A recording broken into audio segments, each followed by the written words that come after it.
Ini teman saya, Ainun. Ia tinggal di pedesaan Kuningan, Jawa Barat. Setiap hari, ia membantu orang tuanya menjalankan usaha laundry sebagai tumpuan hidup keluarga.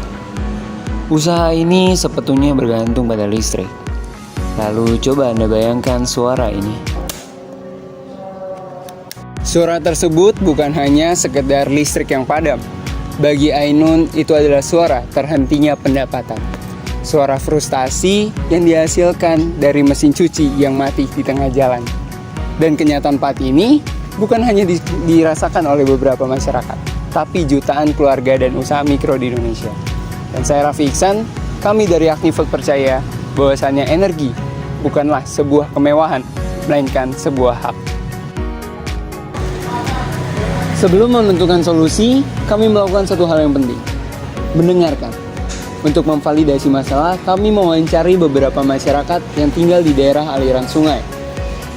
Kami menggunakan empathy map untuk nantinya kita dapat mengetahui apa yang mereka rasakan, mereka dengarkan, mereka lihat, dan apa yang mereka lakukan. Dan kami menemukan sebuah pola, what they feel. Mereka merasa frustasi dan khawatir akan listrik yang tidak stabil. Seperti Aga, seorang mahasiswa yang seringkali mendapati bahwa dirinya sedang mengerjakan tugas dan listriknya padam tiba-tiba. And then what they think? Mereka ingin menggunakan energi alternatif. Namun mereka percaya energi alternatif cenderung mahal dan sulit untuk diinstalasi. So what they do? Akhirnya mereka berhenti dari aktivitas tersebut dan mencoba mencari solusi dari permasalahan lainnya. Dan masalah ini bukan hanya dirasakan oleh individu, tapi juga divalidasi oleh pemerintah. Bergerak bersama sehingga bisa yang kami mungkin kalau pandangan kecil jadi alat yang kecil tadi di copy paste kemudian menggunakan sekian kali lipat dari hasil yang dikali untuk didapatkan dari satu. Dari empathy map yang telah kami lakukan, kami melakukan brainstorming agar mampu menjawab permasalahan-permasalahan yang ada lewat metode How Might We. Berikut adalah beberapa ide yang kami diskusikan agar mampu membantu masalah di masyarakat. Kemudian, kami melakukan seleksi dari ide kami, supaya mampu bekerja secara efisien seiring memberikan dampak yang besar ke masyarakat. Sehingga kami berkomitmen untuk membuat energi terbarukan yang dapat dikontrol dengan mudah lewat IoT dan modular yang scalable agar mampu diimplementasikan di lapangan dengan baik, serta dapat diintegrasikan dengan pengusaha-pengusaha mikro agar dapat membangun kesejahteraan mereka. Jika masalah ini cukup nyata di daerah perkotaan, bisa Anda bayangkan betapa berlipat gandanya masalah ini untuk masyarakat yang tinggal di daerah 3T. Maka kami simpulkan bahwasannya masyarakat pedesaan, khususnya daerah 3T, mengalami keterbatasan akses energi yang memadai. Sementara itu, solusi yang ada saat ini belum terjangkau dan belum dilayani dengan baik. Untuk menjawab permasalahan ini, kami perkenalkan Agnivolt. Agnivolt adalah pembangkit listrik tenaga mikrohidro yang menggunakan teknologi turbin Archimedes Screw. Tapi kami bukan sekedar PLTMH biasa. Kami mendesain Agnivolt berdasarkan 3 pilar utama. Yang pertama adalah fleksibel dan scalable, di mana sistem kami modular. Ini menjawab kebutuhan Ainun yang ingin menambah kapasitas daya agar tidak jeglek lagi, atau ide dari Bima bahwa solusi ini bisa dimulai untuk satu UMKM lalu berkembang untuk satu komunitas. Anda bisa memulai ini dengan satu unit dan menambah unit lain seiring pertambahan kebutuhan Anda. Kedua adalah model bisnis yang fleksibel. Kami tidak hanya menjual produk, kami menawarkan opsi sewa alat atau bahkan kemitraan penjualan listrik, sehingga beban biaya bisa disesuaikan dengan kemampuan masyarakat. Dan yang ketiga adalah kemitraan jangka panjang.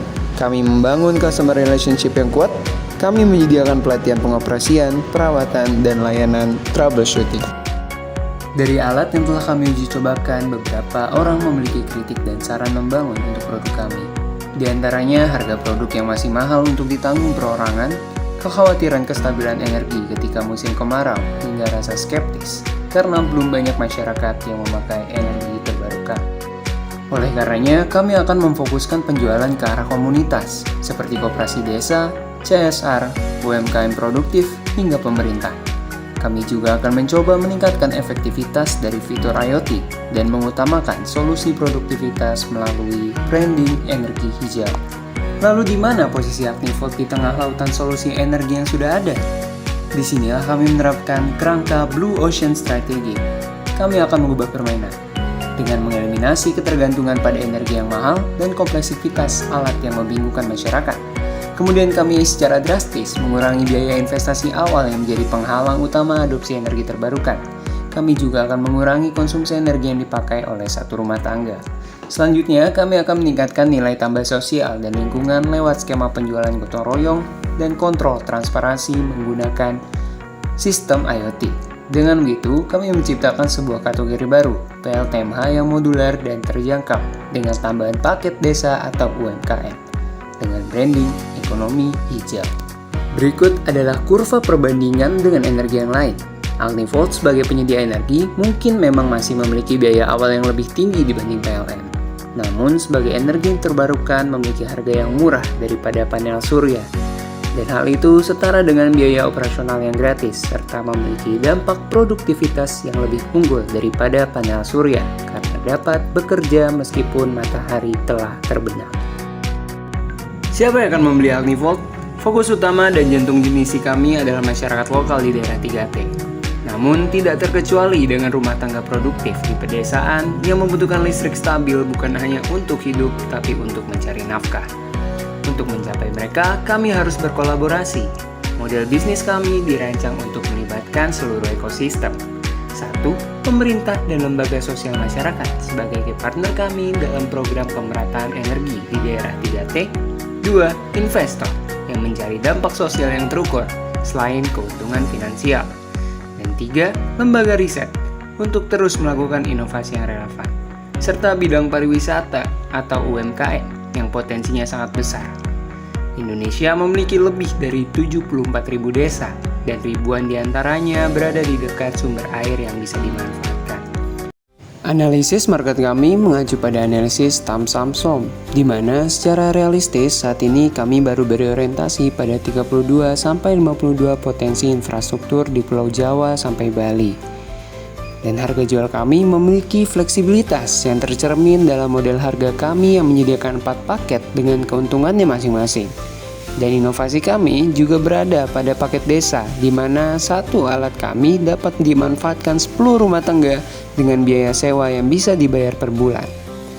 Tentunya, harga jual kami juga berasal dari perhitungan kami terhadap HPP, fixed cost, dan laba bersih, di mana sebesar 60,3% adalah HPP atau biaya produksi. Sisanya adalah margin kami yang dialokasikan secara strategis, yaitu 24,7% untuk biaya fixed cost yang sudah termasuk gaji, sewa kantor, pemasaran, hingga R&D. Dan kami masih mendapatkan laba bersih sebesar 5%, sehingga mampu mencapai break-even point atau BEP pada penjualan produk yang ketiga. Melalui program Shell LiveWire, kami berharap mendapatkan dukungan finansial agar kami dapat membangun prototipe fungsional dan siap diuji coba di daerah 3T. Kemudian kemitraan strategis, agar kami dapat mengakses jaringan-jaringan key partners, terutama pemerintah daerah maupun organisasi masyarakat. Dan terakhir tentunya mentor. Dengan adanya mentor, kami mampu dibimbing agar ide kami dapat disempurnakan sehingga bisa diimplementasikan di lapangan. Rencana kami dalam 1 bulan menuju bootcamp kedua, antara lain, minggu pertama kami akan melakukan finalisasi problem solution fit untuk memperkuat validasi masalah dan solusi. Minggu kedua kami adalah prototype engagement, agar kami memiliki bentuk nyata yang bisa ditunjukkan.